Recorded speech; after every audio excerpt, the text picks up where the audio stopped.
अस्सलाम वालेकुम मेरी प्यारी बहनों और यूट्यूब फैमिली। आज के व्लॉग में मैं आपको दिखाने जा रही हूँ मौसम की खूबसूरती, मौसम की तब्दीली और मौसम की तब्दीली की वजह से जो एक अच्छा पॉजिटिव इम्पैक्ट हम सब के माइंड पर आया है। उसके अलावा वीडियो में मैं शामिल करूँगी हेल्पिंग हैंड्स, यानी वो अफराद जो हमारे इर्द गिर्द मौजूद होते हैं, हमारी हेल्प करते हैं, उनको आज मैंने मौज़ूए बहस बनाया है। और साथ में ही चिकन दम बिरयानी बनाने की रेसिपी जो कि वीडियो के एंड में है, तो आपने वीडियो को एंड तक ज़रूर देखना है। तो चलें स्टार्ट करते हैं आज की वीडियो। ये देखें, एक बहुत खूबसूरत गुलदुपहरी का फूल गमले में लगा हुआ था। मैंने इसकी वीडियो बना ली।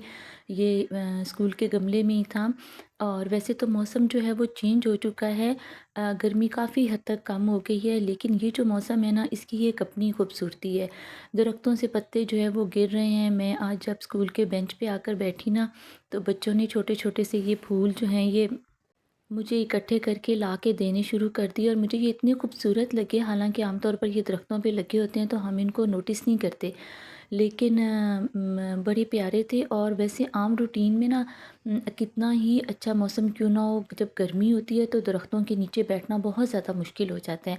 लेकिन आजकल मौसम इतना अच्छा है, और मैं कहती हूँ कि ये वही मौसम है कि जिसमें अब लॉन के कपड़े पहनने का भी मज़ा आ रहा है। वरना गर्मियों में तो हम लॉन के कपड़े मजबूरी में पहनते हैं गर्मी से बचने के लिए। लेकिन आजकल जो है ना, वो लॉन के ड्रेसेस पहने जा रहे हैं एक मज़े के लिए, एंजॉयमेंट के लिए। अब लॉन के ड्रेसेस पहन के इतना ठंडक और सुकून मिलता है ना।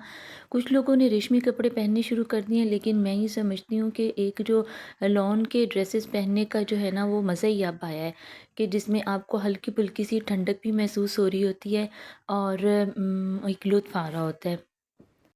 अच्छा, तो मैं बात ये करना चाह रही थी कि हमारे इर्द-गिर्द ना, हमारे घर के अंदर या जब हम सफ़र पे निकलते हैं, तो बहुत से लोग ऐसे होते हैं जो हमारी इनडायरेक्ट तरीके से हेल्प कर रहे होते हैं, हमारी मदद कर रहे होते हैं, जिनकी देखें कभी भी अकेले नहीं गुज़रती। वो लोग जो ये क्रेडिट लेना चाहते हैं कि हम पे तो किसी का कोई एहसान नहीं है, हमने तो ज़िंदगी अकेले ही गुज़ारी है, हम तो अपने सारे काम खुद ही कर लेते हैं।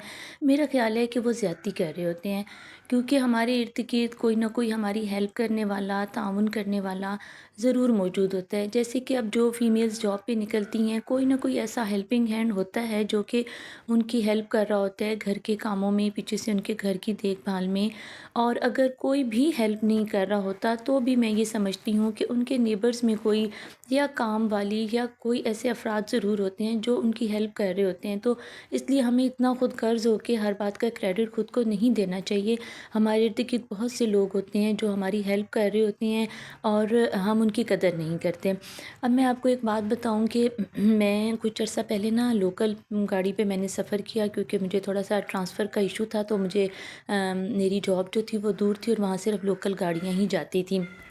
तो अब जो लोकल पे हम सफ़र करते हैं ना, तो वो ड्राइवर भी ज़ाहिर हमसे थोड़ा-सा अवेयर हो जाते हैं।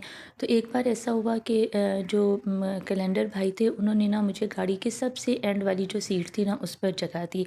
और थोड़ी देर के बाद जब गाड़ी फ़िल होना शुरू हुई, तो फ्रंट पे जितनी भी सीट्स थी उन सब पर सिर्फ़ मेल ही बैठे हुए थे।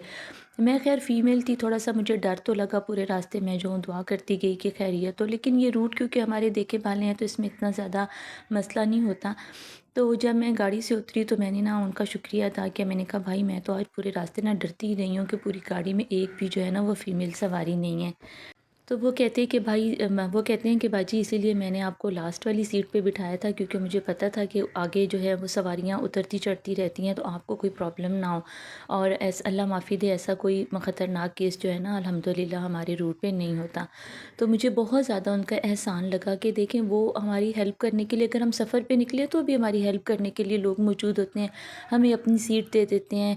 तो अल्लाह की ज़ात का लाख लाख शुक्र है कि भई हम एक महफूज़ तरीके से जब निकलते हैं घर से, तो महफूज़ तरीके से निकलते हैं। घर के अंदर भी लोग हमारी केयर करने के लिए मौजूद होते हैं, घर के बाहर भी लोग होते हैं। तो इसीलिए हमें हर मौके पर अपने इन हेल्पिंग हैंड्स की कदर करनी चाहिए, और इनको हमें रिकॉग्नाइज़ करना चाहिए कि ये हैं, इनका वजूद है, हमारे इर्द-गिर्द हमारी मदद करने वाले लोग हैं, ना कि ये कि हर बात का क्रेडिट हम खुद को ही देते जाएँ। اور ساتھ میں جلدی سے آپ کو یہ دم بریانی بنانے کا بھی بتا دوں کہ چکن کو میں نے لہسن ادرک اور جو عام روٹین کے مسالے ہوتے ہیں وہ ڈال کر اچھی طرح میرینیٹ کر لیا تھا. اس کے بعد اس کو میں نے 1 گھنٹے کے لیے رکھ دیا تھا فریج میں. فریج سے نکالنے کے بعد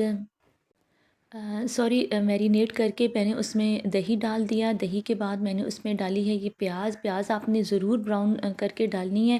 پہلے مجھ سے ایک بار یہ غلطی ہوئی تھی کہ میں نے پیاز جو ہے نا وہ اس کو کنسیڈر نہیں کیا اور نہیں ڈالی، تو اس سے اس کا کلر بریانی کا بالکل بھی اچھا نہیں آتا. تو تقریباً آپ نے 2 یا 3 جو ہوں گی نا پیاز، ان کو ڈارک براؤن کر کے اور اس مسالے میں مکس کر دینا ہے. بریانی مسالہ بھی ایڈ کر دینا ہے، تھوڑا سا گرم مسالہ اور باقی لال مرچ اور ہلدی نمک وغیرہ، یہ سارا مکس کر کے آپ نے 1 گھنٹے کے لیے فریج میں رکھ دینا ہے. بعد میں آپ نے فریج سے نکال لینی ہے اور آپ نے چاول کو الگ سے بوائل کر کے رکھ لینا ہے. اور جو یہ چکن کا مکسچر ہوگا نا، اس کو آپ نے میرینیٹ ہوا ہوا جو چکن ہے اس کو آپ نے اس طرح سے تہہ لگانی ہے اور اس کے اوپر ہی آپ نے ڈال دینا ہے آئل اپنی ضرورت کے مطابق. اور آئل ڈالنے کے بعد آپ نے اس کے اوپر جو ہے وہ لیئر لگانی ہے رائس کی. یہ رائس جو ہے نا یہ بہت زیادہ بوائل ہوئے بھی نہیں. عام طور پر جتنے ہم بریانی میں رائس بوائل کرتے ہیں یہ اس سے بھی تھوڑا سا کم بوائل ہوئے ہیں، کیونکہ اس کو دم ذرا زیادہ ٹائم کے لیے لگانا ہوتا ہے. چکن نے بھی گلنا ہوتا ہے تو اس کو زیادہ ٹائم کے لیے دم لگاتے ہیں. پھر اوپر آپ نے دوبارہ تھوڑی سی پیاز ڈال لینی. یہ اگر آپ نہ بھی ڈالیں تو بھی خیر ہے، لیکن میں آپ کو بتا رہی ہوں کہ میرے سے ایک دفعہ مسٹیک ہو گئی تھی، میں نے پیاز کم ڈالے تھے تو بلکہ ڈالے ہی نہیں تھے، تو اس سے سارا جو ہے نا بریانی کا کلر نہیں آیا تھا. تو پھر آپ نے اس کو دم پہ رکھ لینا ہے. دم پہ رکھنے کے لیے ضروری ہے کہ پہلے آپ نے اس کی آنچ کو تیز رکھنا ہے، یعنی کہ تقریباً 5 منٹس آپ نے اس کو تیز آنچ پہ رکھنا ہے اور 5 منٹس کے بعد آپ نے آنچ جو ہے وہ بالکل لو کر دینی ہے، لو کر دینی ہے بلکہ. اور پھر اس کو دم لگا دینا ہے اور تقریباً میرا خیال ہے 15 سے 20 منٹ تو اس کو دم لگے گا. اس کے بعد آپ نے اس کو ایک دفعہ چیک کر لینا ہے تو آپ دیکھیں گے کہ بہت ہی ذائقے دار جو ہے نا بریانی وہ ریڈی ہے. اچھی طریقے سے آپ نے رائس کو بھی مکس کر لیا اور یہ تو دم سے اتارنے کے بعد آپ نے اس کو بڑے اچھے طریقے سے پلیٹس میں ڈال کے اور ساتھ میں اپنی پسند کا رائتہ بنا لیں اور بہت ہی ڈیلیشیس اور اسپائسی یہ بریانی ریڈی ہے.